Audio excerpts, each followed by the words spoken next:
በኮሜንት ላይ የጽናት አባት መሞት የለበትም እሱ ከሞተ ድራማው ያስጠላል የሚል ኮሜንት አይቻለው ማለት ነው። ትክክል ነው፣ እሱ መሞት የለበትም ማለት ነው። ምክንያቱም ከዚህ ሁሉ መከራና ስቃይ ወጥተው ከዛን ደግሞ ደስታን ወይንም ደግሞ ስኬትን ማሳየት አለባቸው። የተቀሙትንም ደግሞ በግፍ በመጭበርበር የተቀሙትን ንብረታቸውን መመለስ አለባቸው። ጽናትም ደግሞ ይሄን ነገር ታደርገዋለች ብዬ አስባለሁም ደግሞ እተማመንባታለሁ። በጣም ጀግናና ጠንካራ ልጅ ናት። ናሆምም ደግሞ በዚህ ምክንያት ያግዛታል ብዬ አስባለሁ። ምክንያቱም አባትየውን በዚህ ነገር እየተቃወመ ስለሆነ ያለው ይህን ነገር ደግሞ አብሮ አግዟት ያለውን የተቀሙትን ንብረታቸውን ይመልሳሉ ብዬ አስባለሁ። ሰላም ሰላም፣ ውድ የተከበራችሁ የቻናሌ ተከታታዮች እንዴት ናችሁ? ከኔ ጋር ሁሉ ሰላም ነው። ሰላማችሁ ይብዛልኝ ባላችሁበት ውድ ቤተሰቦቼ። እንግዲህ ዛሬ በተለመደው ሰዓት የጽናት ድራማ ይለቀቃል። እስከዛው ድረስ ይሄንን ቻናል ሰብስክራይብ እያረጋችሁ ቤተሰቡ ነው ማለት ነው። አዳዲስ ከሆናችሁ ሰብስክራይብ አድርጉ፣ ነባሮች እንኳን በሰላም መጣችሁ። ሀሳብ አስተያየታችሁ አይለኝ።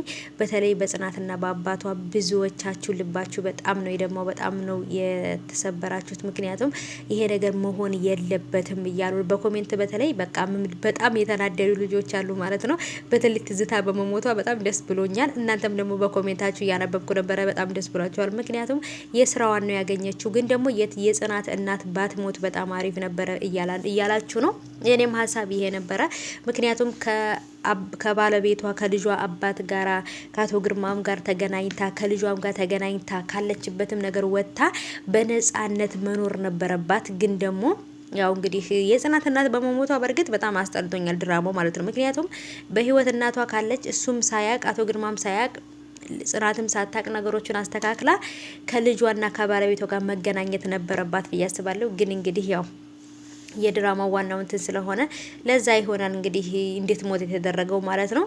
እና ውዶቼ እሱም ደግሞ አባትየውም ጽናትም ከዚህ ካሉበት ሀዘን ካሉበት ችግር መከራ ወጥተው ብርሃን የሆነ ህይወት ወይንም የበፊት ሲኖሩት ከነበረው ህይወት በላይ ደስተኛ ሆኖ ይኖራሉ ብዬ ተስፋ አረጋለሁ። እንግዲህ አቶ ተስፋዬም ደግሞ የናሆም አባት እንግዲህ እያደረጉ ያሉት ነገር በጣም ከባድ ነው። ምክንያቱም የራሳቸውን ያልሆነ ንብረት በማጭበርበር ለራሳቸው አስመስለው ድርጅቱን ሙሉ ለሙሉ ተቆጣጥረው ጭራሽ ሀብታም ራሱ እንደሳቸው አይሆንም ማለት ነው። በጣም በቃ ድህነታቸውን ራሱ ረስተውት በቃ አገር እያዝልኝ ሰማይ ይታረስልኝ እያሉ ነው ማለት ነው። ይሄ ማለት እንግዲህ አንዳንድ ሰው አይቶ የማያውቀውን ነገር ሲያይ ማለት ነው በቃ መልሶ የሚያጣ አይመስለውም ማለት ነው። እና በሰው ሀቅ በሰው ላብ በሰው ድክመት ሰው ሆናለሁ ብሎ የሚያስቡ ሰዎች በጣም ከባዶች ናቸው። እንግዲህ አቶ ተስፋዬም የሰው ሀቅ ነው እና አሁን እየተንቀባረረበት ያለው ነገር ይሄም ደግሞ ሀቁ ባለ ሀቁ ወይንም ባለ ቤተሰቦቹ ጋር